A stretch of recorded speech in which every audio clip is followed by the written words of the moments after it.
This video examines a landmark Supreme Court ruling in the case of XXX versus the people of the Philippines, focusing on the interpretation of marital infidelity as a form of psychological violence under Republic Act No. 9262. In a significant decision, the Supreme Court en banc established that marital infidelity inherently constitutes psychological violence. Unlike other cases, the intent to cause mental anguish is presumed the moment the act of infidelity occurs. To understand this ruling, let's review the factual background, how the infidelity was discovered, and the impact it had on the wife. Following their marriage in 1999, the parties resided in Tarlac. In 2011, it was discovered that the husband had fathered a child with another woman. By July 2016, a confrontation occurred where the husband admitted to the paternity, leading to criminal charges in December 2016. The prosecution argued that the husband's actions caused the wife severe emotional distress, including insomnia and an inability to work, establishing a clear link between his infidelity and her psychological suffering.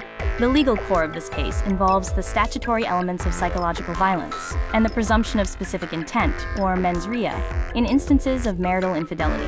To prove a violation of Section 5(I) of RA 9262, the prosecution must establish 4 essential elements beyond a reasonable doubt: victim identity, the existence of a relationship, resulting harm, and that the harm was caused by prohibited acts like marital infidelity. This ruling distinguishes itself from the Akron Doctrine regarding non-support. While non-support requires proof of specific intent due to potential financial causes, marital infidelity is considered inherently wrong, and intent to cause suffering is presumed. The court's rationale is victim-centric, emphasizing the protection of women and children from the inevitable distress of spousal betrayal, while acknowledging exceptions for mutually consented non-monogamous relationships where no such anguish occurs. The procedural history shows consistent findings across the RTC and the Court of Appeals, culminating in the Supreme Court en banc denying the petition and affirming the conviction.